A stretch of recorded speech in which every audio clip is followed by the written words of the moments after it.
All right, hello again, everyone, and welcome to the first community workshop for the Joint Commission on Ice-Ocean Interactions. This session that we're going to be looking at now is on the ice-ocean boundary. So just a reminder, if you weren't able to join us for the opening session, the overall aims of the workshop are to really identify key knowledge gaps in processes that surround ocean-driven melt of ice sheets and crossing a broad range of temporal and spatial scales, and to identify tools, protocols, methods to address the knowledge gaps through observing, parameterizing, and modeling ice-ocean interactions and their impacts on mass loss and ocean dynamics. So this session is being recorded, as will all the sessions, and we'll post them on our YouTube channel shortly after the session finishes. You can find a link to the YouTube channel via our website, which is up on the slide there. And following this first hour, we'll have breakout sessions, which will be synthesized into a report, but more information on that as we go along. So topics for this session are up on the slide here. So what's driving melting at the ice-ocean boundary, the three-equation melt rate parameterization, its capabilities and limitations. We'll look a little bit at plume theory, the fidelity of melt parameterization's observations, what are some of the data gaps in validating or constraining melt rate parameterizations, and theory relevant for sea level rise projections. So we're going to start off by hearing from Dr. Madi Rosevear, and then we'll hear from Professor Adrian Jenkins for the first hour. And then at 900 UTC, we'll move into our breakout sessions. So if you've not already muted your microphone, I'd ask you to do so.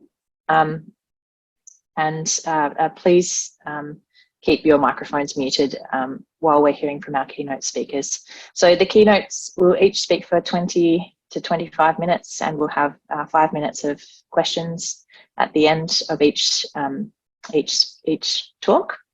I will notify you at about 18 minutes by raising my hand, so you can have a bit of an indication of how you're going for the time. So first up, we'll be hearing from Dr. Madi Rosevear. So Madi is a postdoc at the University of Melbourne who studies ice shelf ocean interactions. She obtained a PhD at the University of Tasmania in 2020 for her work on turbulent processes in the ice shelf ocean boundary layer, using both numerical modelling and observational approaches, and has done some fieldwork as well. Most recently, she worked on boundary layer dynamics and mixing in tidal flows at the University of Western Australia. The theme of Madi's research is quantifying the effects of small-scale turbulence on large-scale ocean and climate phenomena, including basal melting and ocean mixing. Following Madi, we'll hear from Professor Adrian Jenkins. So Adrian joined the Department of Geography and Environmental Sciences at Northumbria University in 2020, following 34 years at the British Antarctic Survey. He started at BAS in 1984 as a glaciologist with a background in physics and geophysics, and initially undertook 3 seasons of fieldwork on the Ronnie ice shelf, involving a long over-ice traverse that extended 800 kilometres from the grounding line to the ice front. The problem of ice-ocean interactions has remained the primary focus of Professor Jenkins' research throughout his career, although more recently he's been studying ice shelf melting in the warm water section of the Amundsen Sea and in driving ice loss from the West Antarctic ice sheet.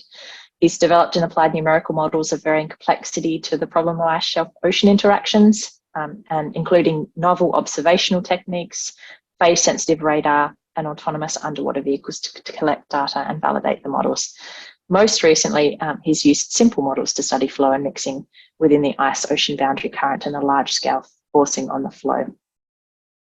So welcome to both of our speakers, and I'll hand over now to Madi Rosevear to kick us off. Thanks very much, Felicity. I'll just get my slides up. All right, is that full screen? Yes, that's good.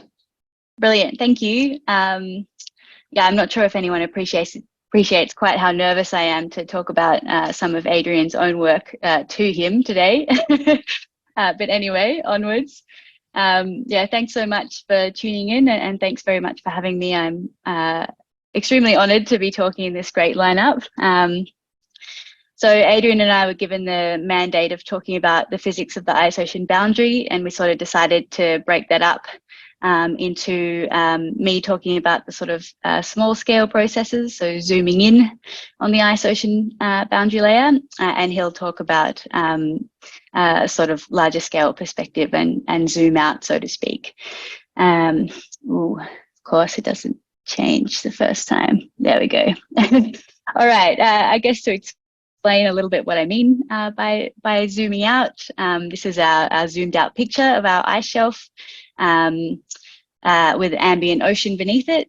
So the ice shelf is melting, and that's forming some boundary currents or plume that's rising up on the underside of the ice shelf.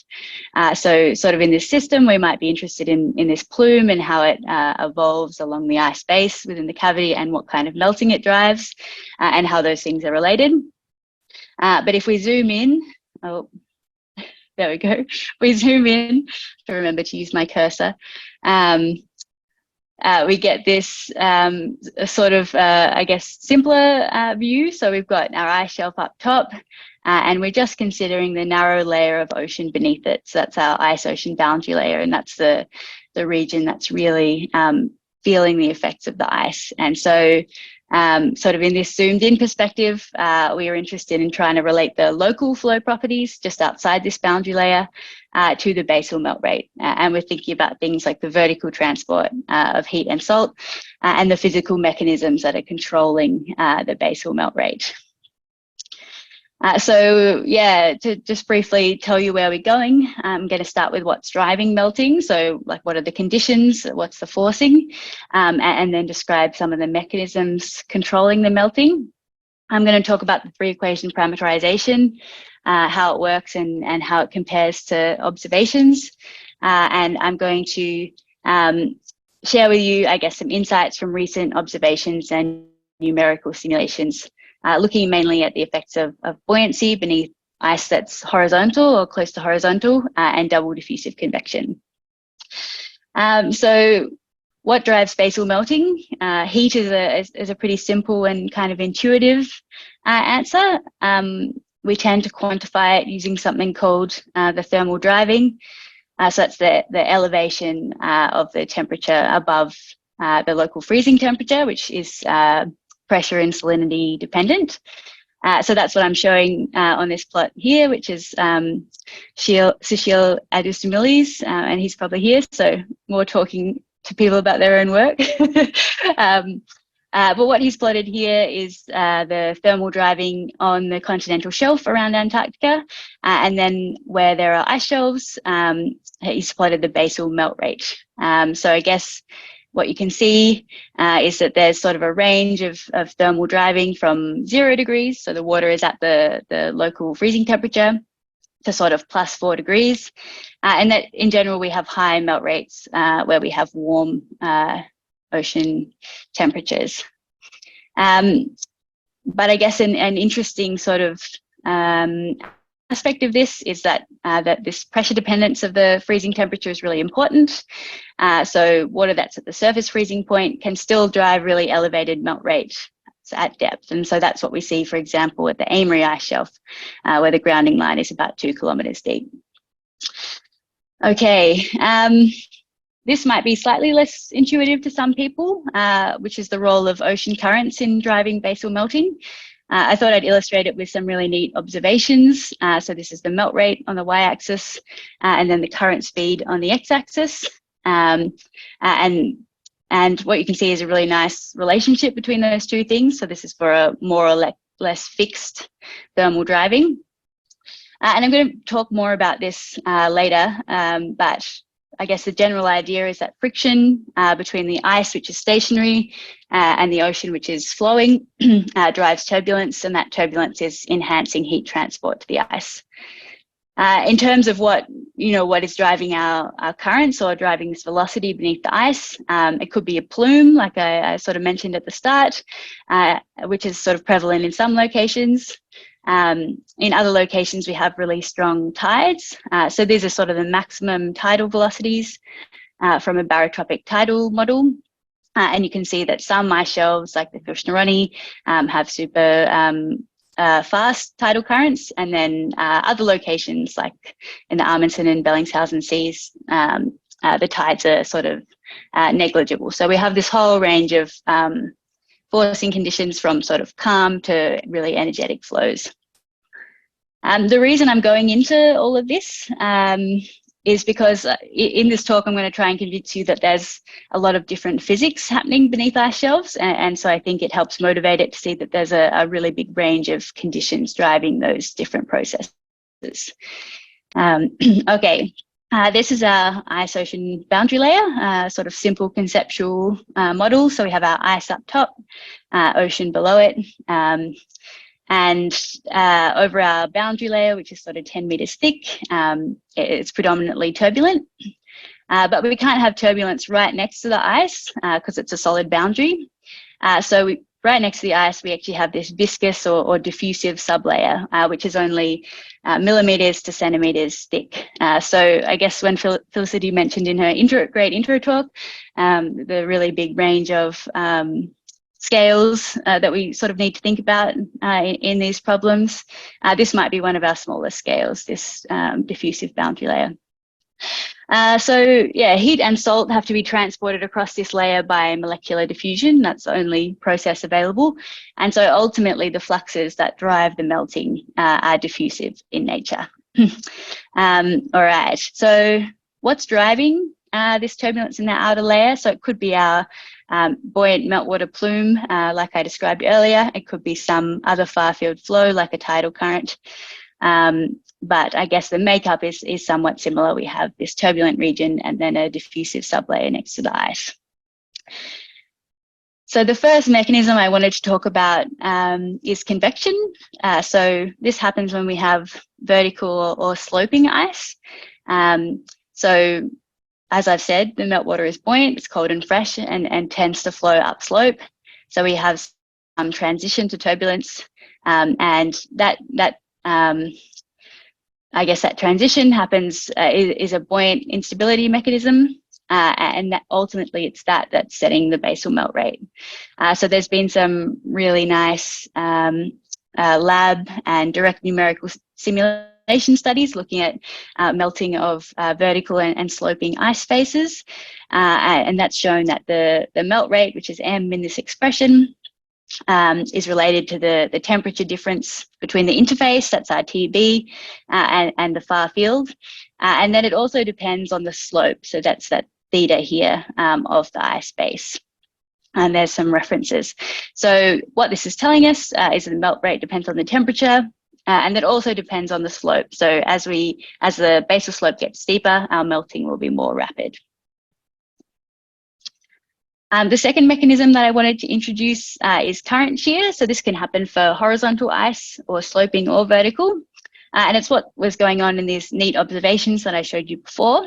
And yeah, the concept is there's friction between our moving ocean and stationary ice for our ice shelves, which forms a turbulent boundary layer.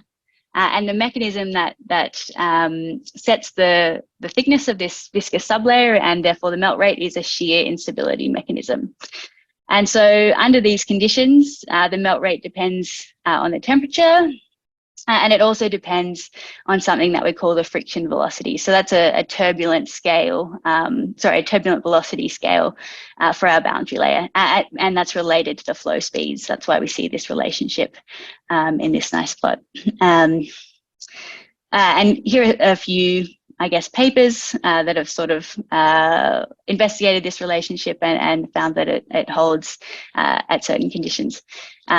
I wanted to, I guess, mention that, I'm using this little schematic of horizontal ice up here, but equally, this can happen when we have a meltwater plume. So as the flow gains momentum, as the velocity increases, even if we initially had convective melting occurring, we can transition at some point to shear melting.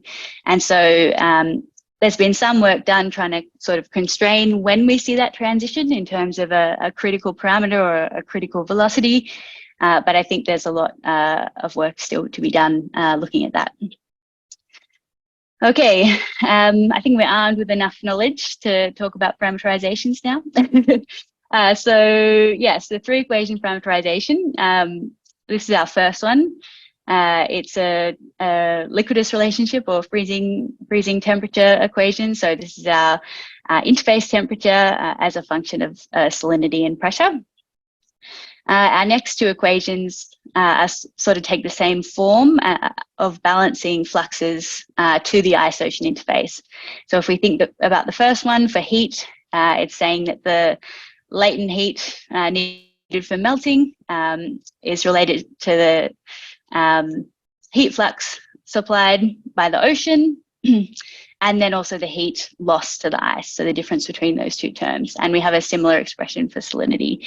And so for the salt equation, though, we don't consider salt flux into the ice shelf. So we can sort of express these equations in this particular form, and we're just going to focus on the last terms in these two equations because these are the oceanic heat fluxes, and that's sort of the meat of the parameterization. Oh, I went a bit too fast. Stay on this one. So I hope that you guys recognize, I guess, that shear melting relationship that I just showed. So that's U star times some temperature difference. And then we have gamma T and gamma S are our heat and salt transfer coefficients. So models don't know about U star. So we also have to parameterize that, which we do in terms of the free stream velocity and a drag coefficient. And then we get these two equations. And then these are some, I guess, observationally constrained numbers that we can put to these different coefficients from observations beneath the Rodney ice shelf. Great. Oh, okay. Yeah, so I wanted to be really explicit about the assumptions that are in here. So first, as I've said, this is for shear controlled melting. Another assumption that's in here is, I guess, that buoyancy isn't significantly affecting the turbulence beneath the ice, insofar as we're saying we can use constants for these numbers. So that's an assumption. And then the third one is that we know what the drag coefficient is and that it's constant. So basically we expect the drag coefficient to sort of vary spatially and probably even temporally, but we don't really know what it is. So yes, anyway. All right, so how does this parameterization compare to observations? So I'm using this exact parameterization that I just described. And what I've done here is take a bunch of sites where we had measurements of basal melting and in situ ocean measurements to evaluate the three equations parameterization. So on this figure, we can see the thermal driving on the y-axis, and then the flow speed on the x-axis, and then these contours are contours of melt rate. So 1 meter per year, 10 meters per year, etc. And the scatter plot is just showing the ratio of the observed to parameterized melt rate. So everywhere where we have this dark color, the ratio is 1, and so the parameterization is doing a good job. And then as we move to these lighter colors, what it means is the parameterization is over predicting the melt rate. So what you can see is that it performs really well against observations beneath the Larsen C ice shelf. So that's down the bottom here. And conditions at the Larsen C are quite cold and energetic and quite similar to the location where these parameterizations were sort of tuned to fit. But as we move to warmer or more quiescent conditions, we find that the melt rate is over-predicted at those locations. With the caveat being that we didn't actually expect that the drag coefficient would be the same at all these sites. But I guess even trying to tune the drag coefficient, this I guess, bias still holds. So in terms of the assumptions that I described before, I guess there are a couple that might be might give us a bit of a clue as to why the parameterization's not working at some of these sites. So the first is perhaps we're not in the shear control regime. And then the second one is that perhaps buoyancy is actually affecting the turbulent environment. So I'm going to explore those now. Okay. I need to close this little box of videos. I just keep having to move it around. There we go. All right. So yeah, so we compared parameterizations to observations for a bunch of different locations before. And now we're sort of going to look at time series of melt rates. So these are results from Alona Malyarenko's 2020 paper. And what she did is look at the extent to which shear melting parameterization represented the melt rate well versus a convective melting parameterization. So what I'm showing here, everywhere there's a gray box on this plot. There are a couple of examples at times when a convective melting parameterization predicted the melt rate better than a shear melting parameterization. So that's what she looked at. And so what she did is she related these times to a Reynolds number, which she defined at the edge of that diffusive sublayer. So across this delta, and that's the definition for our Reynolds number here. And what she proposed is that below a threshold of this Reynolds number equaling 20, we were likely in a convective melting regime because the melt rate was better explained by that parameterization. Ooh, sorry, I might go back briefly. Yeah, so in terms of what we just discussed, I guess what this is telling us is that this is a possibility in terms of why the melt rate wasn't at warmer conditions wasn't well described by the three equation parameterization. It could be that seasonally or on sort of spring neap type scales, we were moving in and out of shear and convective melting regimes.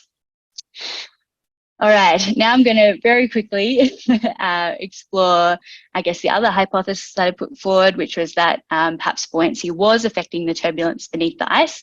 And sadly have to go very quickly through all this work, but as I've said several times, our meltwater is less dense than the ambient, it's buoyant. And so if our ice is flat or close to flat, what that means is meltwater will actually tend to suppress turbulence and stratify the water column. So there's a couple of ways this can sort of affect ice-ocean interactions. The first one is by reducing the efficiency of heat transport to the ice. So that's what is plotted up here. So if you recall before, this gamma T was our heat transfer coefficient.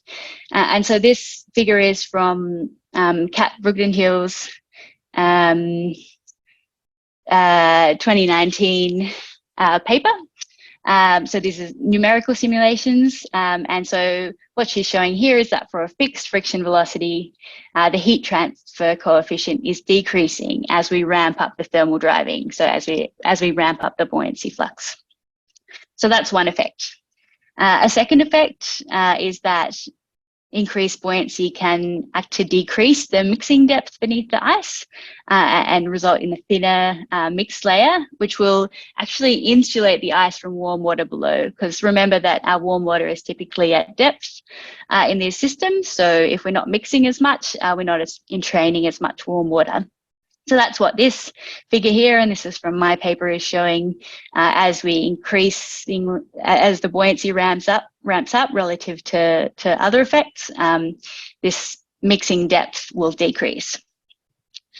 And the third effect is that it can push us into a regime that's only intermittently turbulent. And so this figure is also from Kat Brugdenhill's paper. So what this is showing in depth and over time is the turbulence beneath the ice. And what you can see is that as the experiment progresses, the turbulence intensity drops off and then at some point is only intermittently turbulent. And so the melting dynamics in these non-turbulent times will be much different. All right. So I'm going to sort of cover one last topic, and that's the role of diffusive convection beneath Antarctic ice shelves. So you can think of this as a case where we move into even more buoyancy affected conditions, even warmer conditions. So these are our results from numerical simulations. And so we're considering horizontal ice. I've said so many times that meltwater is buoyant, but I didn't really specify that it's actually cold and fresh. And that's significant because heat diffuses much more quickly than salt. So if we're in a system where the background turbulence isn't too strong, this temperature field can actually drive some convection beneath the ice. And the mechanism for that is double diffusive convection. So why this matters to us is because melting under these conditions actually depends on time. Hopefully we'll get this figure shortly. There we go. So this figure is from Leo Middleton's 2021 paper. So these are numerical simulations. And what is plotted here is the melt rate as a function of time. And you can see that the melt rate depends very strongly on time. So this is a log-log plot. And the melt rate is decreasing with time to the power of -1/2. So with respect to parameterizations, this is really significant because it's quite hard to include something that's time dependent in a parameterization, basically. In terms of what's actually happening, so why our melt rate is time dependent, we just look very quickly at the temperature and salinity profiles up close to the ice, focusing on the salinity over here. So these are profiles getting darker as time goes on. And you can see that this freshwater lens is building up beneath the ice, and the gradients are getting weaker, and so the melt rate is getting weaker. Just to convince you that this is, I guess, relevant to ice shelves, given the fact that I said it was for sort of less turbulent conditions. These are measurements from beneath Georgia 6 ice shelf, and so temperature on the left and salinity on the right. And this is a really distinctive structure. It's called a thermohaline staircase, and it's the hallmark of double diffusive convection. These well-mixed layers with sharp gradients. And then on the right-hand side, turbulence measurements from the same site. So up top, these weaker colours are showing measurements from Larsen C ice shelf, where there's a strong tidal flow, and you can see that our friction velocity is strongly related to the flow speed. But at this side, at Georgia 6, where we have this staircase forming, the turbulence intensity isn't related to the mean flow. So that's telling us that we don't have this frictional boundary layer scenario. And it has big implications, I guess, for the vertical heat transport and things. Okay, I'm definitely over time. So quick summary. The relationship between the melt rate and the ocean conditions depends on the dominant physics. These in turn depend on the ocean conditions. And this is a brief summary of our 3 regimes and what we think happens to melting within them. Determining when and where we transition between these regimes is critical. There's been a little bit of work done on it, and these are some papers, but I think we definitely need some more. The 3-equation parameterization works well for cold energetic conditions, but seems to overestimate melting for warmer or more quiescent conditions. And the role of buoyancy depends on the local slope, so whether we have flat or sloping ice. But beneath flat ice, buoyancy and stratification can decrease the efficiency of heat transport, decrease the mixing and entrainment, and drive this diffusive convection. Okay, I was asked to address data gaps, and I feel bad that I haven't left much time, but what observations I think we need more in general, since these ice shelf cavities are essentially huge seas, and we only have 1 or 2 data points in them.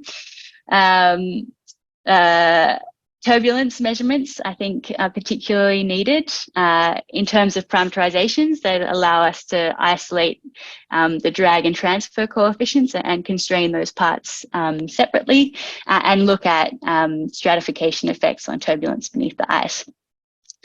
And then third, really importantly, we need to know about the basal slope, topography, and the general roughness characteristics of the ice, because all these different physics are so dependent on what's happening with the basal slope. And I'll just leave this last part up, I think. Thanks very much. Thanks very much for that, Madi. That was excellent. We have time for maybe 1 or 2 questions if anyone wants to unmute themselves or post something in the chat.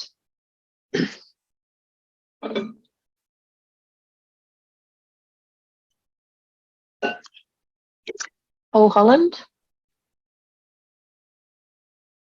That was a great talk, Madi. Thank you very much. I had a question about you said double diffusive melting is fundamentally time dependent, but I guess in some sense it can't be. It must be steady on some time period. So what happens? Do you get bursts of other behavior? Wow, you sound like my reviewer too. I'm not. Yes, well, yeah, good question. So obviously, yeah, the time dependence is driven by this kind of growing lens that I described. In a real ice shelf setting, I wouldn't expect that to grow forever. As to what disrupts it, I guess maybe periodic flow or any other source of turbulence. So I don't know, internal wave activity or whatever you can imagine. But yeah, probably the real answer is we don't exactly know. There's lots of possible mechanisms, but I think you probably need to shove a few more realistic processes into a model to start to unpick that.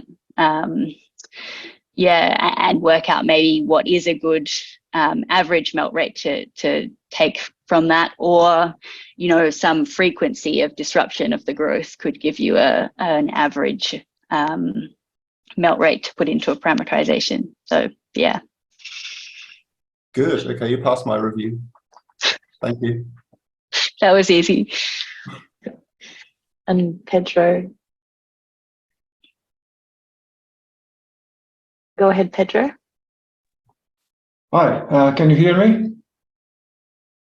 Okay, so I have a kind of 2 questions altogether. The first one is what you showed remind me quite a bit, some of what I read in some of these works by McPhee, where he discusses also these relationships between salt and heat diffusion.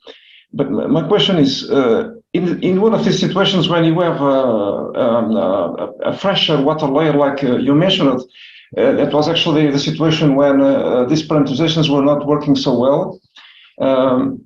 My question is, do you expect the heat transfer coefficient to be lower or higher than in more stirred, so to say, conditions?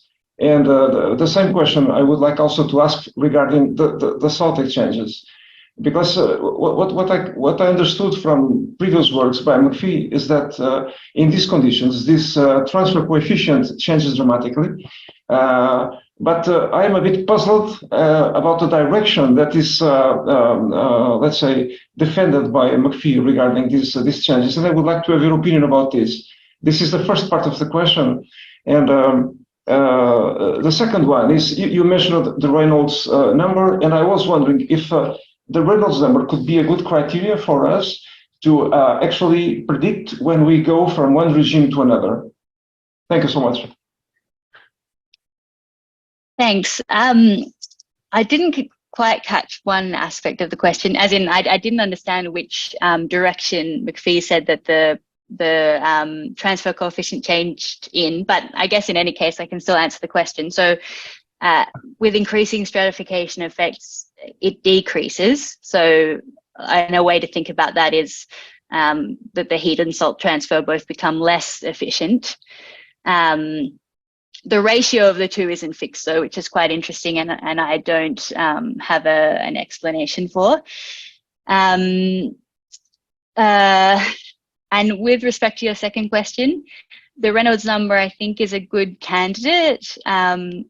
with some of the work on stratification effects, we found that the Obakov length scale is quite a good parameter to look at. So that's comparing current shear, so U star cubed to the buoyancy flux. So that gives us basically a length scale at which stratification starts to affect the turbulence. So if we think about this viscous sublayer, we can compare the size of that to this viscous Obakov scale, and if the two are too close in scale, then turbulence tends to be really suppressed, and we find that heat transfer drops off. So yeah, I think that's another candidate. And so it would be nice to, I guess, take all these different data sets that have looked at this problem using different parameters and see which one explains all of them best. Or it could be that we need different parameters for different processes. Yeah, thanks for the question. It's really interesting. And I think, yeah, increasingly I go back to McPhee's work and think, oh, maybe I didn't need to do all that work. I think it was maybe already here.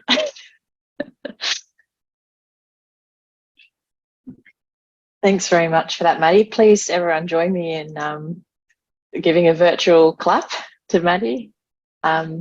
And we'll move on now to hear from Adrian Jenkins. So, Adrian, if you're able to share your screen, that would be great. Yeah, can you see and hear me? I think you can, right? Yes, yeah.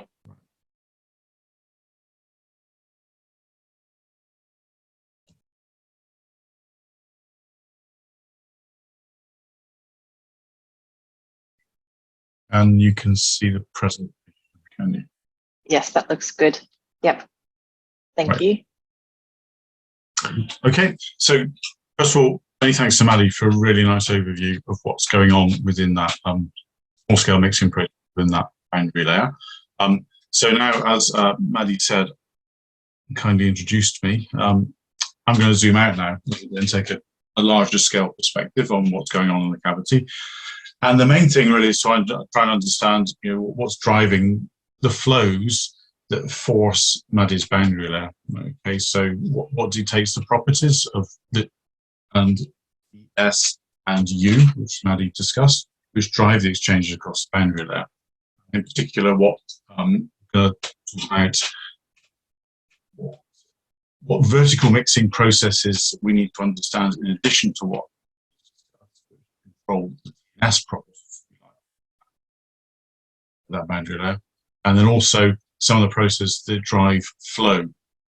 And so the flow in the shear-driven regime, as Madi described, then the flow actually directly dictates the null rate. If the flow goes low, then it dictates, if you like, the transition to another regime. So it's still important. And I think these are aspects that have been a little bit neglected in the recent to understand the details of the turbulent mixing within the boundary layer itself. Kind of these a bit. I'm going to ride what might seem a couple of horses of mine, but I hope I've convinced you that it's all rather important stuff, and we should be looking at these things. So to move on then.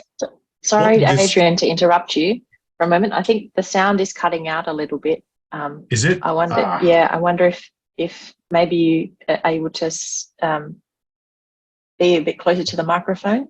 Okay. Yeah. Okay. I'll try. You get to see. Is that better? Is that coming better? Yeah. That sounds good. Okay. So, okay. So that was just an introduction, really. So the fact that you've missed my miss on it shouldn't matter too much. So here's the topic to be covered then, and it's to think about then what's actually the distinction between the boundary layer itself and what I'm described as the boundary current. What process of vertical diffusion and mixing across that boundary current, and then what drives the flow of that current, and then a brief what's missing in models and observations and how do we address that.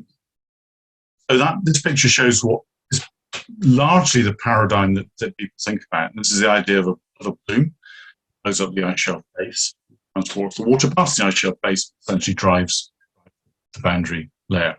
So the plume is characterized by thickness, velocity, TNS, and that's like typically taken as the kind of parameters that drive the boundary layer that Madi talks about. The way it's normally thought about is reduced gravity terms, so that the ambient is stationary, and that's how we think about it. Process models certainly have often captured this, and probably learned a lot from them. I think the time has come to actually investigate some of these assumptions. Well, of course, clearly the ambient can't be stationary; it's got to move, and of course, when you move the ambient, you move the plume as well, right? So everything moves. So what's forcing those flows, and how does that change the flow of the boundary current? And the reason I try and avoid the use of plume, because plume very specifically, in my mind, means something that where that, if you like, that vertical mixing across them, or the supply of heat to the plume is driven by a process of turbulent entrainment, and that's the one I'm going to question. That's a good way to think about it. So the reason this is large, this is very much in our thinking. Okay, I'm sorry. Is because a lot of this has come from where plumes have been applied to dense current. We've in the ocean, and we've looked at this as kind of analogy, an upside down analogy, and that's actually quite a good starting point. I'm not saying it's not a good starting point. So the idea with an entraining plume that's flowing down the slope, maybe a dense current in the ocean, essentially, so there's a flow down the slope. There is some bottom boundary layer generated turbulence, and that's enough to keep the plume itself well mixed. And then there's a process at the interface of entrainment, which is largely this generation of these overturning eddies and this capturing of the fluid. And then the turbulence within the plume keeps it all relatively well. And the distinct difference that we've got here, which is the one that Madi has been talking about, is actually stabilizing buoyancy flux at that boundary. That can affect things go. So if we look at simple model results, of how that plays out. So on the left-hand side, the left-hand column now is essentially it's Miles-McPhee's model. So a horizontal boundary with a far-field forcing. So the boundary is stationary, and there's a far-field flow which is given by 1. That dashed line in the bottom left-hand side shows you, if you like, the flow, the geostrophic flow in the far field. Which is in the y direction, and then there's no flow in the x direction. So that's what's driving this gradient. Okay. So then there is a boundary layer where there's shear felt, and the shear generates mixing and high mixing. And so what you get where you get high mixing is a well-mixed layer. You get a very sharp transition to an interface temperature of 0 in this case. That's that. But the turbulent region is well mixed. Turbulence is limited to where there's current shear. Current shear is within this frictional boundary layer, the Ekman layer, effectively. So we can very easily define a boundary layer depth where that velocity goes to the far field. That's well mixed. Below that, there's a very sharp picnic line. Now, when you slope the interface and you take the forcing of the flow from the buoyancy along the interface, you get quite a different picture. Now there's no far field flow. The far field is right down at the bottom. Can you actually see my mouth? I'm not sure that you can. It goes to 0. So that's in the far field. There's no pressure force. It's only from buoyancy. So there's only flow where, if you like, the water has been fresh. So that spreads away from the ice face. That's fine. It builds up a boundary layer, which is relatively well mixed, again, with this step. But beyond that, of course, because now we've got flow relative to the ambient, we've got shear there. So shear generates mixing there. And so if I mark on there, we can clearly find a boundary layer again, which is basically the Ekman layer, where there's frictional. And beyond that, there's a geostrophic region where there's also mixing. So that's generating this broad current, this broad picnic line beneath. And the whole thing I would describe as the ice-ocean boundary current. This is effectively the plume, if you like.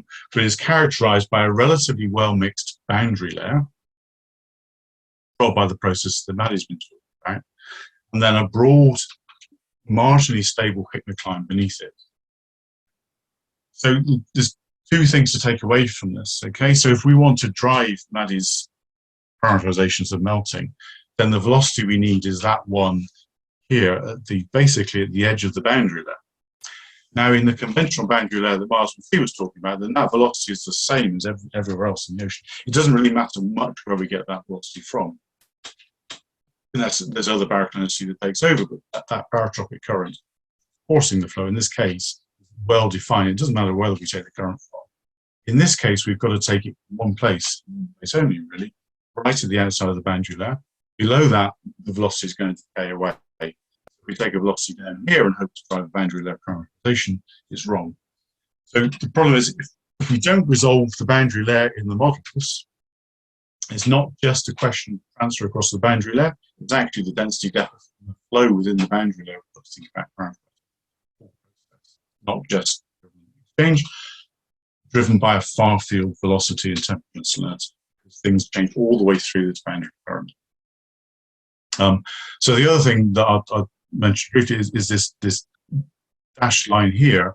There's a line that shows the gradients of velocity and TNS, or density, that are appropriate for marginal stability, transition, where things change between stable and unstable. And that's where that big. Okay, so this is actually a very simple model. Cat ran a much more sophisticated model, LES, and came up with qualitatively similar results. Okay, so there's a relatively well mixed layer, but then there's this broad beneath, which is basically this is what I'm going to boundary current. And she compared that to observation. Actually, it comes out quite well. It's quite comparable quantitatively to observation. It isn't far. The other thing I'd like to comment is that this idea of marginal stability in sheared, stratified sheared flows is actually quite ubiquitous through the ocean. This is a nice paper by Smith et al. From 2019.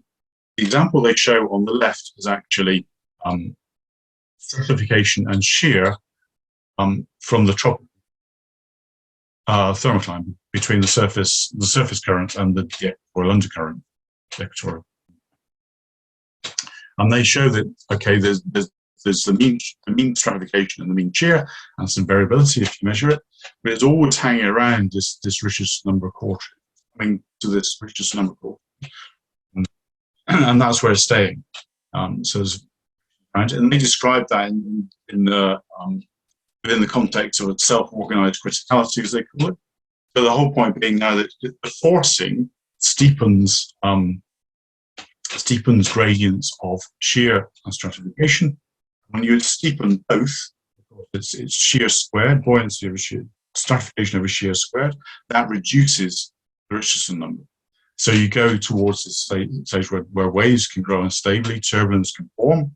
Turbulence then weakens the gradients, and that brings the Richardson number back. Raises the Richardson, brings it back to a quarter. And you can set this whole thing going, and this balance between mixing and forcing means that the picnic line has. And because we've got this buoyancy-driven current in the slope, then when we freshen it, we kind of increase the stratification, but we also increase the forcing on the current. So in this regime, where forcing creates or steepens both velocity gradients and density gradients. So we're in this, we get into this, if you like, margin slope. So that's take home message one. I'm running out of time already, I'm sure, but so vertical diffusion across the boundary current is critical. That's what takes that DNS that drives the boundary layer. And it might be rather different to what we've thought of or as a sharpened training interface, which you might see in other situations here, because of this tendency for the current to stratified.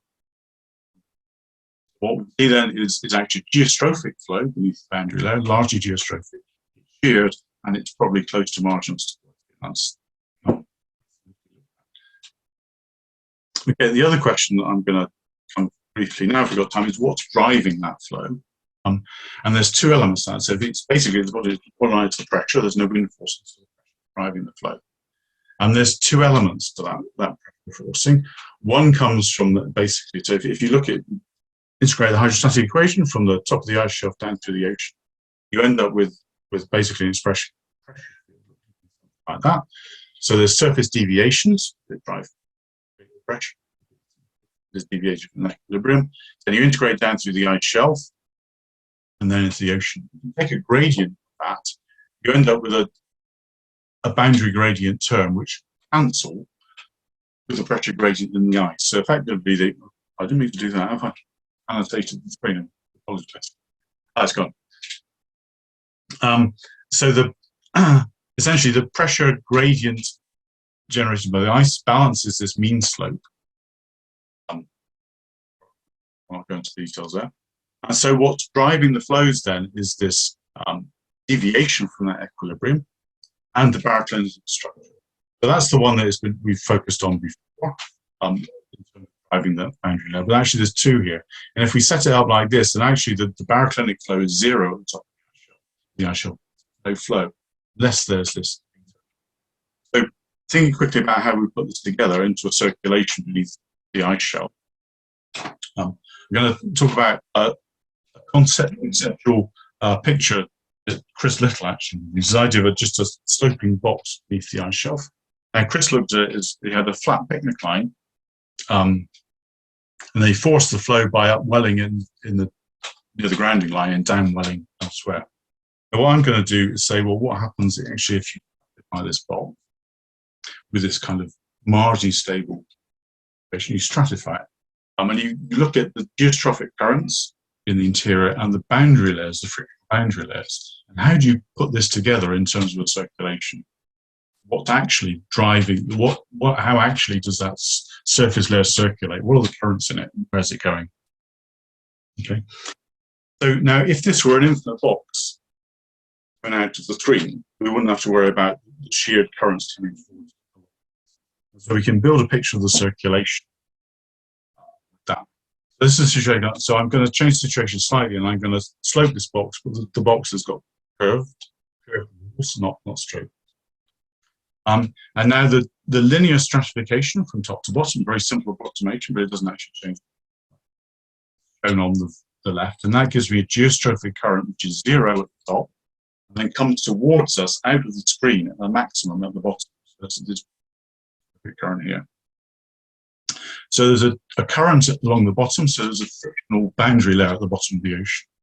And then there's Ekman transport towards the grounding line, downslope. So that gives us, basically, there's mass now flowing towards the grounding line. And so there's a surface elevation now. This is where it comes in, the elevation. The elevation builds up the grounding line. And that drives, basically, a barotropic geostrophic current into the and when you add, and that associated with that is friction boundary layers where the Ekman transport is upslope, both top and bottom of the ocean, with this a cross slope flow. So if you add the two together, it's the combination of both that give you the overall flow. You end up with a sheared current towards and away from us, and then you balance the flow when the transport and the friction boundary layers is the same towards the grounding line at the bottom, away from the grounding line at the top. So you've got those overturning. But it's come about because of a surface elevation. Now, what we're going to do now is close the basin sides and show what the surface elevation looks like when you do that.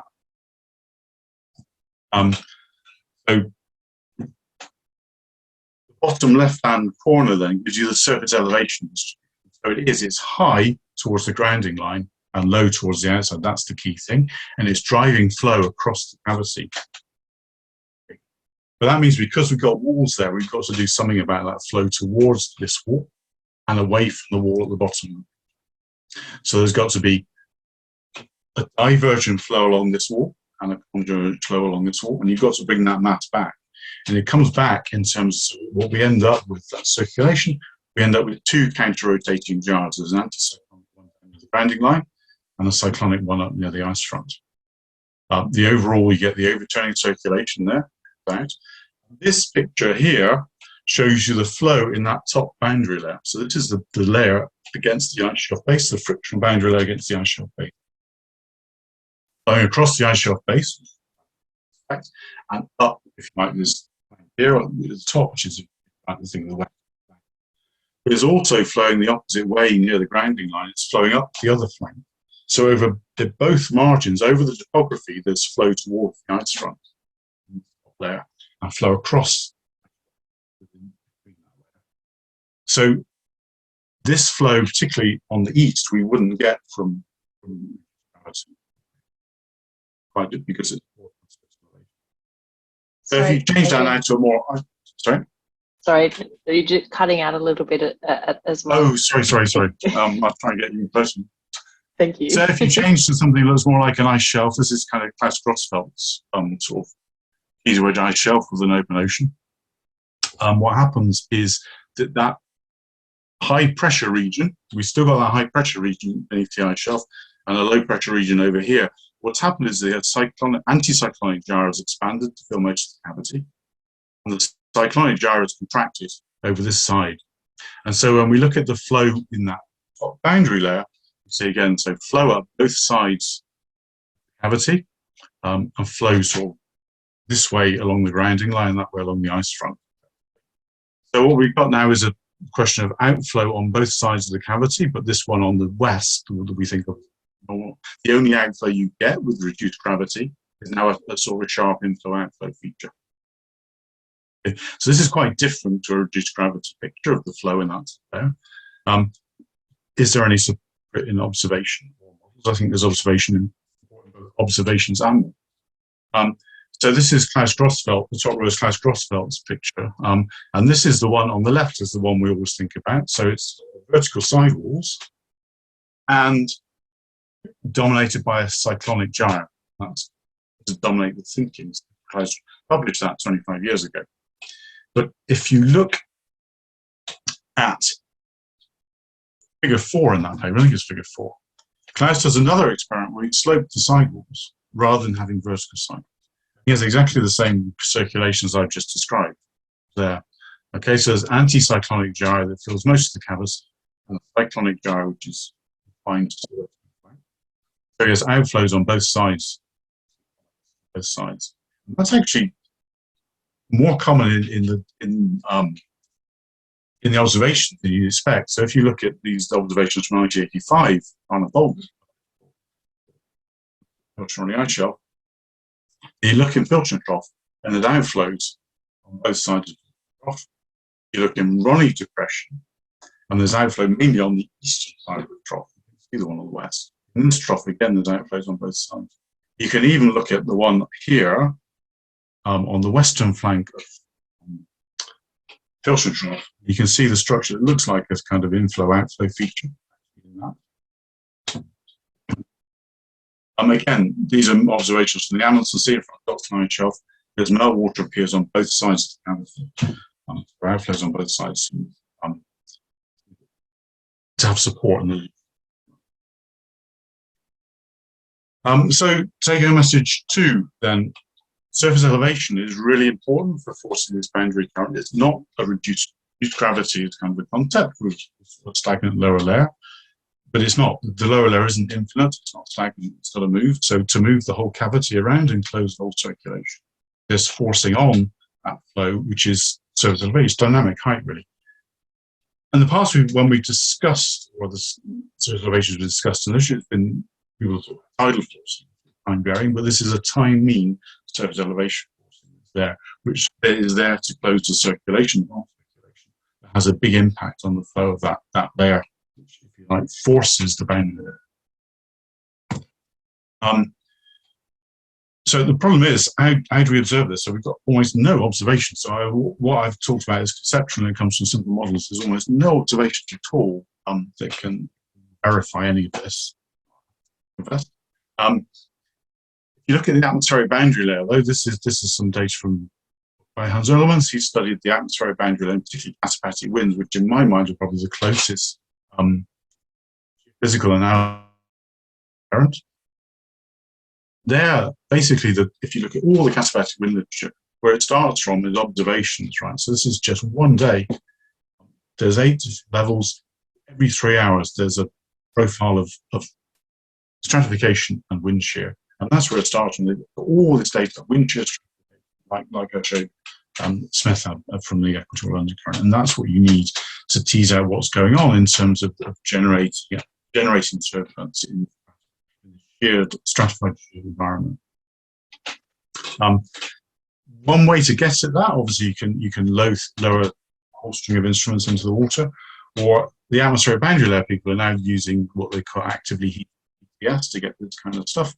So you basically have a DTS cable, distributed temperature sensor. You have one that's unsheathed and one that's sheathed with a heated sheath in the soil. And the idea is that this one that's unsheathed gives you the raw temperature, but you heat this one, so you know the heat flux you're putting into that sheath, and then the temperature you actually record, you can back out the speed of the flow that's going past, because we know the temperature of the flow, and you know the turbulence around the cable, so you know what heat is being transported away. You can back out the speed, and it's been used very effectively. Challenging to put beneath an ice shelf because there's a lot of power required. But anyway, it's maybe. Finally, then, what you do about the large-scale circulation is very hard to piece together the large-scale circulation. How do you get observation? Isolate apparently just don't tell you this. It's coming from the surface elevation. So going back to that picture that Madi showed, melt rates, they've come from surface elevation. So people do work on the altimeter records. Is it possible to apply this dynamic height? It's probably not. There's a whole bunch of really clever people working on this stuff. And if people can, then they will. There's a chance there. And then you get the distribution circle, dynamic height, doing all that. Other than that, then there's a technique, IACS, which has been used in the ocean, pressure inverted echo sound. So you put a pressure sensor at the bottom of the ocean in an echo sounder, and you measure the pressure and the height of the water column and the speed through the water column as well. So you get the baroclinic structure as well as the barotropic forcing, and you can piece, and you put two of these together, or a string of them, and you can get the transports, both barotropic and baroclinic, and that will be a cool set to back out this, what the large scale circulation, maybe over one of these boundaries. The only other way to get distributed measurements beneath an ice shelf is built with platforms. We're going to talk about later on in the week. So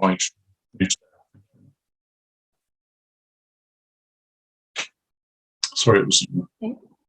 Thanks very much for that, Adrian. Please join me, everyone, in thanking Adrian. We have time for just one question, if anyone has one. So please raise your hand and unmute.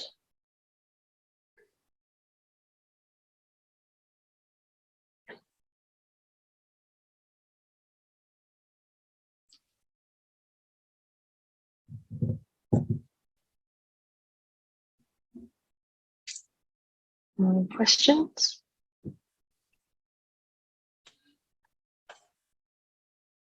All right, Paul Holland, go for it. Sorry, if no one else is going to ask one. It's lovely stuff, Adrian, as always. I was just pondering, so you've got your uniform stratification in your pressure gradient stuff. If you had stratification that was focused on the top of the cavity rather than the bottom, how would that affect the circulation? I think from experiments I've done, what controls, so it would affect obviously the current structure through the water column. But the large scale, if you like, the large scale barotropic circulation you put on top would be largely the same.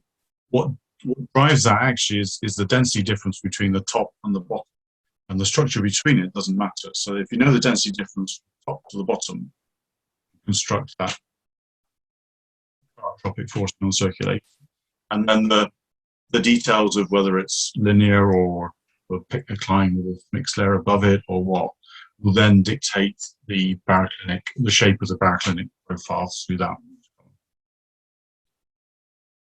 Okay, makes sense. Thank you.